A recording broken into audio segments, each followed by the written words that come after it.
Hello again, my fellow Habs fans. Welcome back to this week's edition of the Habs Fan Forum.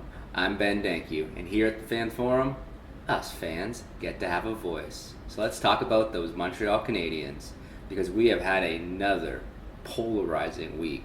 Talk about two games on the complete other end of the spectrum. Two of them just on the tip of my seat, like 5-1, huge dominating win. Put up 45 shots, pretty much from start to finish, dominating the game. Another game with the Jets, the second place team. That is clearly one we're just kind of nipping at their heels, but look to be a dominant player in this division.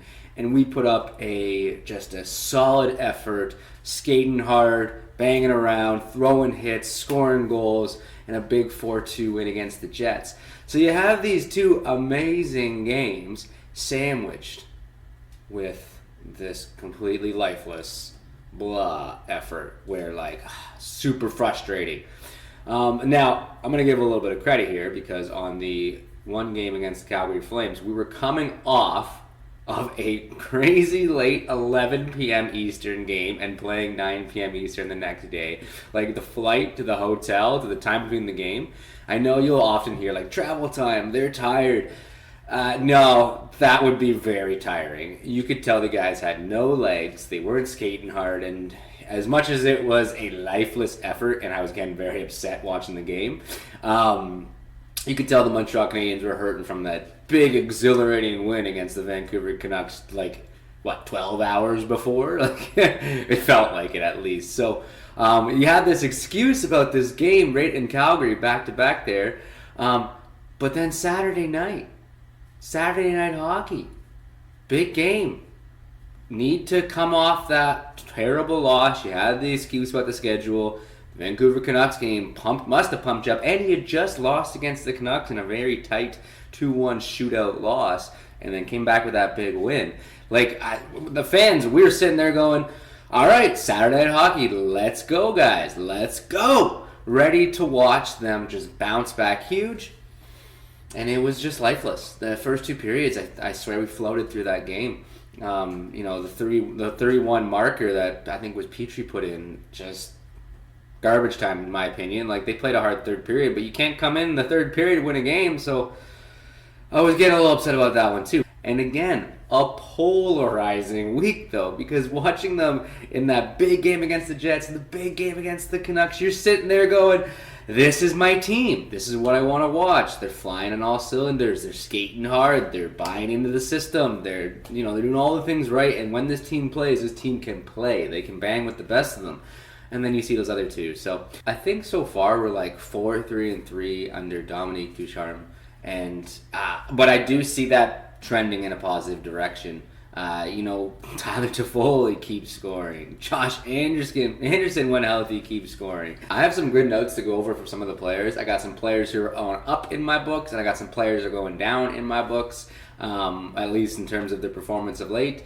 Before we go into that, we got 2 fights in the last week. I'm not sure how I feel about it. I actually do appreciate fighting in hockey. I know there's different opinions of it. I think in the right scenario, it's a lot of fun, it's exhilarating, and when it's authentic, it just can rile you up and get you going.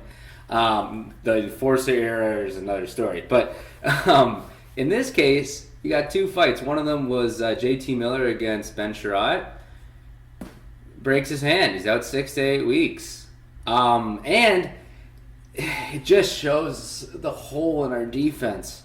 Ben Sherratt being out means Victor Mete, Romanoff, Edmondson, someone's got to fill that top pairing role, and those line juggles they were tough. Some of the players could fill the shoes, but it just shows a big hole that if we actually had a top left pairing defenseman, then where Ben Sherratt was slotted into that 3-4 position, this wouldn't be so devastating of an injury. But right now, him out 6 to 8 weeks because of a fight where he breaks his hand, not happy about that.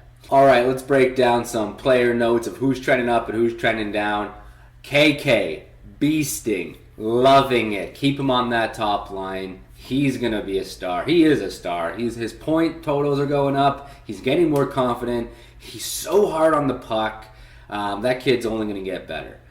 Galley had a little bit of a down week. However, Galley plays like Galley. His chances are there. He's right in the fight, and when he skates like that, he plays like that, he's going to get his points, so Galley will be fine. Of course, I can't not shout out Tyler Toffoli and Josh Anderson. They just keep scoring. Like these new acquisitions, I think I saw a stat somewhere about like 31% of Habs goals are from Josh Anderson and Tyler Toffoli. Mind-blowing. Large majority of the other ones are from Jeff Petrie, an extension sign. I think that guy's a top 2 D. He's playing Norris level D, and that kind of leads me to one of the guys trending down, Shea Weber.